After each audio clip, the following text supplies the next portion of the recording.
the 9th of November 2017. The World Championship may be settled, but there is still plenty to play for in this weekend's Formula One Grande Premio Heineken do Brasil 2017. Most notably, can Red Bull maintain the momentum of Max Verstappen's Mexico win and inflict another stinging defeat on Mercedes and Ferrari? Red Bull come to Brazil believing they can win here and in Abu Dhabi, even though team boss Christian Horner admits that Verstappen's dominant run in Mexico City probably owed much to the high altitude there, helping to even out differences between the main players' power units. The engine plays less of a role, Horner said. It's the most competitive we have looked in straight-line speed all season. The big worry for Red Bull is the possibility of further grid penalties arising, given the unreliability of several Renault engines in Mexico. It has still to be confirmed whether Verstappen's teammate Daniel Ricciardo can reuse the MGU-H from his new engine which broke in the race there. The team's previously troubled RB13 has made a lot of progress lately, thanks to the aerodynamic ministrations of Adrian Newey, plus engine and fuel enhancements, and despite the ongoing disadvantage to Mercedes and Ferrari in qualifying when the two rivals can turn up their power. Horner believes the car is now on a par with theirs. The last 4 races we have had the quickest car on a Sunday. Hopefully Brazil can be a good track for us, and why not Abu Dhabi? It would be great to finish the season with at least one more victory. Hamilton and Vettel still out to win. The World Championship fight between Lewis Hamilton and Sebastian Vettel may have been resolved, but honor is at stake and both men are still determined to win the final 2 encounters. In Mexico, Hamilton described finishing 9th after his fight back following the cut tire he sustained in a first-lap incident with Vettel as a horrible way to clinch his 4th title. He had wanted to be on the top step of the podium. "I haven't changed my approach even now," he said. "I still want to win the last races, and that's exactly what he'll be trying to do, as usual." Speaking of the disappointment of knowing you are out of the fight, Vettel said, "Tomorrow you wake up and it will be a different day. The team is growing, and there are many positive aspects. Overall, I think we are on the right path. The best thing we can do now is go out and win the 2 final races." Watch relive last year's race in Brazil. Renault aiming for better reliability despite Max Verstappen's easy victory in Mexico, in which Red Bull had to manage engine temperatures very carefully. Renault have accepted that their approach to the race was too aggressive after Daniel Ricciardo and Brendan Hartley suffered engine failures in the race, and Pierre Gasly had problems earlier in the weekend. The suspicion is that Renault were not sufficiently prepared for the effect that the altitude of the Autodromo Hermanos Rodriguez has on engines. "We made an error of judgment in our preparation in the way we have been trying to balance performance versus reliability," Renault F1's managing director Cyril Abiteboul said. "It's clear when you look at the pace of the car around the weekend, lots of teams have come here taking the right approach when it comes to dealing with engine parameters and chassis parameters. We're extremely competitive. The flip side is that we weren't capable of being at the right level of reliability for that level of performance. It's the climatic conditions, but we knew that. We have been racing for 2 years here. We know what to expect. There is no excuse. At the same time, it's a judgment that allowed a car powered by Renault to be on the top step of the podium." Red Bull admitted that in order to get him to the flag, they had to get Verstappen to run temperatures as low as they had been in Japan, by turning the fuel flow with down to maximize their margins. For its part, the Mexican Grand Prix was particularly difficult with a number of unacceptable mechanical problems, and we have the clear intention to take fast and strong measures, Abiteboul continued. "The particularities of Mexico accentuated our weaknesses, but clearly we have not been successful in balancing performance and reliability. The performance of our engine has progressed a lot this year as the results in the race attest. We now have to find reliability for both us and our customers, even if Max won magnificently in Mexico. The team remain confident and united, which is essential to maintain progress to the end of the season, and also for our preparations for 2018. We have the means. Our organization is stable, robust and competent. This season we set ourselves the goal of 5th in the Constructors' Championship. Whilst achieving this is still mathematically possible, it is now a tall order after a race where we didn't score points. There are now 2 Grand Prix remaining. We will do everything we can to be 6th at the end of the weekend."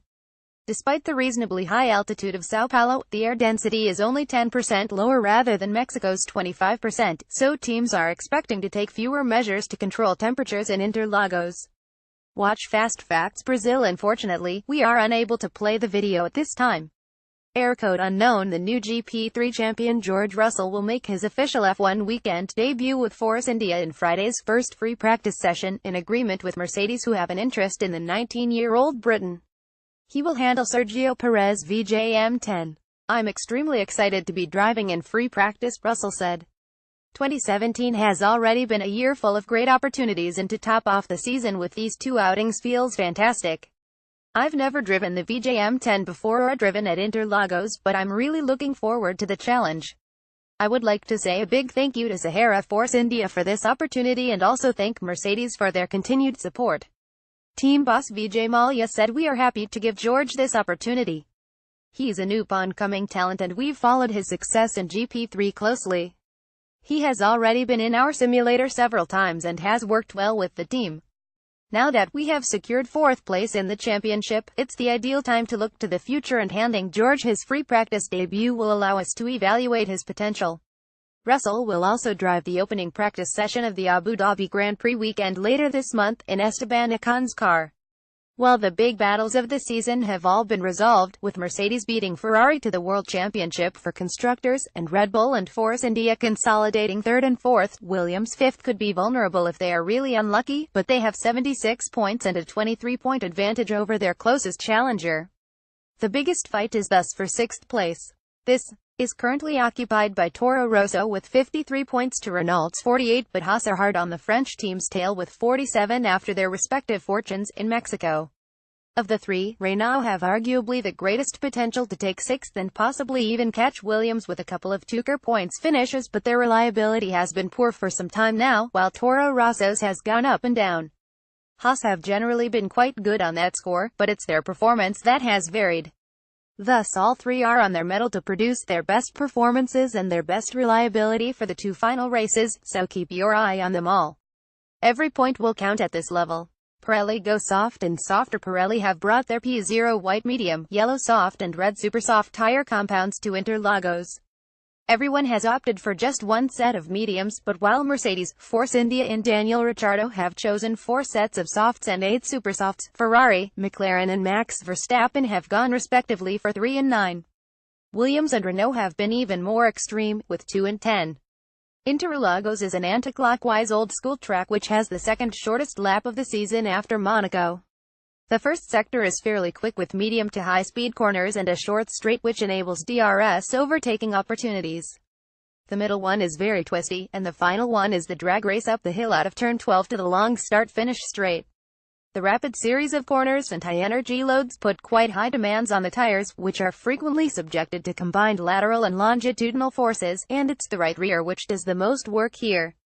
As we saw at the last round in Mexico as well, for Brazil we are again bringing a softer tire nomination than last year, when the hard was selected, so this is likely to lead to some of the fastest ever laps of Interlagos this weekend, says head of car racing Mario Azola. With a short lap, plus plenty of pit stops and overtaking, as well as a passionate Brazilian crowd and the potential for extremes of weather, this is normally a frenetic race where the strategic timing of stops is very important to try and minimize the effects of traffic. While we've gone a step softer this year, no driver has selected more than one set of the mediums, which means that the weekend will be centered around the soft and super soft compounds. Weathering the storm. Talking of rain, more of it is expected this year, though perhaps not for Sunday's Grand Prix. Friday's forecast is for thunderstorms with ambient temperature highs of 27 Celsius. That is due to drop dramatically to 20 on Saturday, when more rain is predicted, before things dry out for race day with temperatures returning to the 27 mark. Sunday's race will run over 71 laps of the 4.309 km Autodromo José Carlos Pace, with a total distance of 305.909 km. The action begins at 1,400 hours local time, 1600 UTC. Cookies on Formula1.com. Formula1.com uses cookies to help give you the best possible user experience. By continuing to browse this site, you give consent for cookies to be used. To find out more about cookies and how to manage them, click here.